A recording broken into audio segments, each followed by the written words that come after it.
ಭಾಗದಲ್ಲಿ ಎಲೆಯಲ್ಲಿರುವಂತಹ ಪಿಷ್ಟ ಪರೀಕ್ಷೆಯನ್ನ ಮಾಡುವಂತಹ ಒಂದು ಪ್ರಯೋಗನ ಮಾಡೋಣ.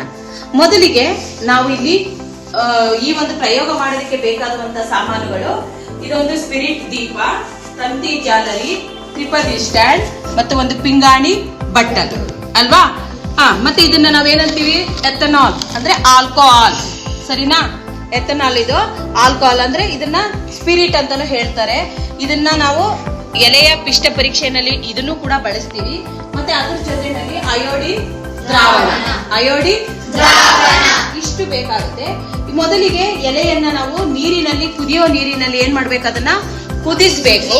ಕುದಿಸಿದಾಗ ಆ ಹಸಿರು ಎಲೆ ತನ್ನ ಕ್ಲೋರೋಫಿಲ್ ಅನ್ನ ಕುದಿಯೋ ನೀರಿನಲ್ಲಿ ಏನ್ ಮಾಡುತ್ತೆ, ಅದು ಕಳ್ಕೊಂಡು ಏನಾಗುತ್ತೆ, ಅದು ಕಂದು ಬಣ್ಣಕ್ಕೆ ತಿರುಗುತ್ತೆ. ನಂತರ ಆ ಎಲೆಯನ್ನ ತೆಗೆದುಕೊಂಡು ನಾವು ಯಾವ್ದ್ರಲ್ಲಿ ಹಾಕ್ಬೇಕು, ಆಲ್ಕೋಹಾಲ್ ಅಥವಾ ಸ್ಪಿರಿಟ್ ನಲ್ಲಿ ಹಾಕ್ಬೇಕು. ಹಾಕಿದಾಗ ಏನಾಗುತ್ತೆ, ಅದು ಇನ್ನೂ ಹೆಚ್ಚಿನ ಪ್ರಮಾಣದಲ್ಲಿ ಆ ಒಂದು ಕ್ಲೋರೋಫಿಲ್ ಅನ್ನ ಅದು ನಾಶ ಮಾಡಿ. ಈಗ ಅದನ್ನ ನಾವೇನ್ ಮಾಡೋಣ, ಆಲ್ಕೋಹಾಲ್ ಅಥವಾ ಸ್ಪಿರಿಟ್ ತಗೊಂಡಿದೀವಿ ಇನ್ನೊಂದು ಪಿಂಗಾಣಿ ಬಟ್ಲಲ್ಲಿ. ಈ ಎಲೆ ಕ್ಲೋರೋಫಿಲ್ ಕಳ್ಕೊಂಡಿರುವಂತಹ ಎಲೆ ನೋಡಿ, ನಾವು ನೀರೊಳಗಡೆ ಹಾಕುವಾಗ ಎಲೆ ಯಾವ ಬಣ್ಣ ಇತ್ತು, ಅಂದ್ರೆ ಅದರಲ್ಲಿ ಕ್ಲೋರೋಫಿಲ್ ಇತ್ತು.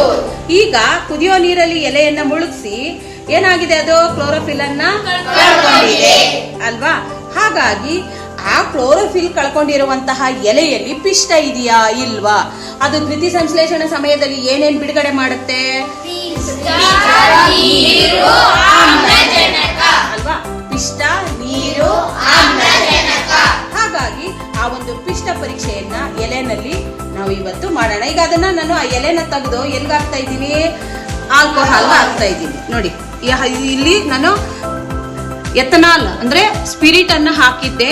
ಇದ್ರೊಳಗಡೆ ನಾನು ಏನ್ ಮಾಡಿದೀನಿ, ಆ ಎಲೆಯನ್ನ ಚೆನ್ನಾಗಿ ಮುಳುಗಿಸಿ ನಂತರ ಅದನ್ನ ಏನ್ ಮಾಡ್ಬೇಕು, ನಾವು ಎಲೆಯ ಮೇಲೆ ಅಂದ್ರೆ ಬಿಸಿ ನೀರಲ್ಲಿ, ನಂತರ ಆಲ್ಕೋಹಾಲ್ ನಲ್ಲಿ ಬಿಸಿ ಮಾಡಿ ತೊಳೆದಂತಹ ಎಲೆಗೆ ಏನನ್ನ ಹಾಕ್ತಾ ಇದ್ದೀನಿ ನಾನು, ಇದೆಂತ ದ್ರಾವಣ,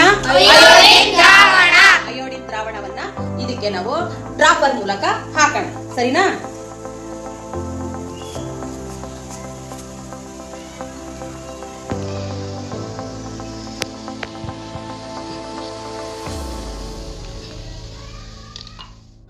ಯಾಕೆ ಎಲೆ ಕಪ್ಪು ಬಣ್ಣಕ್ಕಾಯ್ತು ಅಂದ್ರೆ ಅದರಲ್ಲಿ ಏನಿದೆ, ನಾವು ಪಿಷ್ಟ ಪರೀಕ್ಷೆ, ಆಹಾರದಲ್ಲಿ ಪಿಷ್ಟ ಪರೀಕ್ಷೆ, ಎಲೆಯಲ್ಲಿ ಪಿಷ್ಟ ಪರೀಕ್ಷೆ ಮಾಡ್ಬೇಕಾದ್ರೆ ನಾವು ಅಯೋಡಿನ್ ದ್ರಾವಣವನ್ನ ಬಳಸಿ ಆ ಪಿಷ್ಟ ಪರೀಕ್ಷೆಯನ್ನ ಮಾಡಬಹುದು. ಅದರಲ್ಲಿ ಪಿಷ್ಟ ಇರೋದ್ರಿಂದಲೇ ಅದು ಯಾವ ಬಣ್ಣ ಆಗಿದೆ, ಕಪ್ಪು ಬಣ್ಣ ಆಗಿದೆ ಅಲ್ವಾ. ಹಾಗಾದ್ರೆ ನಾವು ಎಲೆಯಲ್ಲಿ ಏನಿದೆ, ಪಿಷ್ಟ